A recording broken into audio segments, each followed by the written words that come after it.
இதுக்கப்புறம் மார்க் பண்ணுறோம்.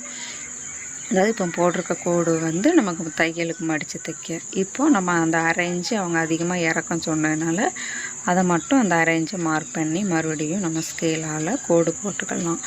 இப்படி தான் நீங்கள் உயரம் கூட்டணும்னு சொன்னாங்கன்னா இந்த மாதிரி நீங்கள் கூட்டிக்கோங்க. இது வந்து உங்களுக்கு கொஞ்சம் அளவு கரெக்டாக வரும். நம்ம துணியை வச்சு பார்க்குறதுக்கும் நமக்கு ரொம்ப குழப்பம் இல்லாமல் நீட்டாகவும் தெளிவாக தைச்சிக்கலாம். நம்ம இந்த மாதிரி நீங்கள் மார்க் பண்ணிக்கோங்க. அது மாதிரி கை உயரத்துக்கும் அவங்க 1 இன்ச்சு கூட்ட சொன்னதும் இதே மாதிரி தான் நம்ம தையலுக்கு விட்டுட்டு அதுக்கப்புறம் எக்ஸ்ட்ரா அளவும் போட்டிருக்கோம். இப்போ நம்ம அந்த ப்ளவுஸ் உயரம் வந்து நம்ம அந்த அரை இன்ச்சு கூட்டி நம்ம போட்டிருக்கோம் பார்த்திங்களா, அதிலேருந்து நம்ம அளவு எடுத்தால் கரெக்டாக வரும். நம்ம அதுக்கு கீழே உள்ள கோடு எடுத்திங்கன்னா பழைய அளவே தான் வரும்.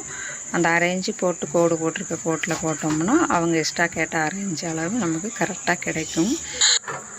இதே மாதிரி நம்ம அளவுக்கு